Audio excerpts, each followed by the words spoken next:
আমাদের তেমন উল্লেখযোগ্য আহত হওয়ার কোনো পরিসংখ্যান নাই। তো বিএসএফ এর পক্ষ থেকে আহত বা নিহত হয়েছে কিনা আমরা এটা এখনো জানতে পারি নাই। তবে আমরা এটা বিভিন্ন মব কন্ট্রোল করার জন্য ওরা সাউন্ড গ্রেনেড নিক্ষেপ করেছে, যেটা ওরা ইন্টারন্যাশনাল আইন যেটা আছে এটা ভঙ্গ করেছে। তো এই ব্যাপারে আমি আমার মহাপরিচালককে বিস্তারিত ঘটনা বর্ণনা করেছি এবং আমি আশা করি আমাদের বিজিবি হেডকোয়ার্টার এবং বিএসএফ হেডকোয়ার্টারের উচ্চ পর্যায়ে তারা একটা আলোচনা করবেন। তবে আমি এই এলাকায় এটুকু নিশ্চয়তা করতে চাই, বাংলাদেশি জনগণ এবং বিজিবি আমরা প্রস্তুত আছি সীমান্তে আমাদের বাংলাদেশে, কিন্তু আমরা ছাড় দিব না। ওই এলাকার সীমান্তের নিরাপত্তা আমরা বজায় রাখি। 5-6 জন বাঙালি আহত হতে দেখেছি আমরা। এই জায়গায় যখন আমি আসি তখন আপনার ভারত বাংলাদেশে একটা উত্তেজনা চলছিল।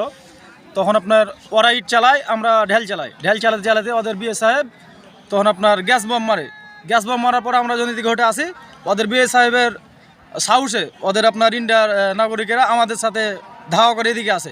তারপর ওদের বিএ সাহেব আবার বম মারে, ককটেল মারে।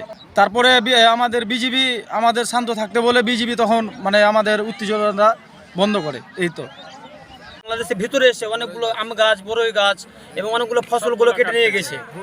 ভুট্টা যাবতীয় যা ফসল থাকে তাই এরা যাবতীয় যত ফসল থাকে আমরা 100 গজ মোটামুটি টার্গেট করে ওরা কেটে নিয়ে গেছে সাথে সাথে। এবং এগুলো জানতে পেরে আমরা গ্রামবাসী আসি এবং বিজিবিকে আমরা নক করি, তারা সাথে সাথে আসছে। এসে তো আমরা তো ছিলাম হয়তো 10-15 জন, তারা অনেকজন ছিল। এসে আমাদের অনেকজন আহত হয়েছে। তাদের পরিকল্পনা ছিল কি আমাদের উদ্দেশ্য করে তাদের টার্গেট ছিল আমাদের ক্ষতি করা এবং তারা সেটাই করে চলে গেছে। আর একটা যেটা কথা শুনতে পাওয়া যাচ্ছে যে দেশে দেশে সবার সাথে দ্য নিউজ।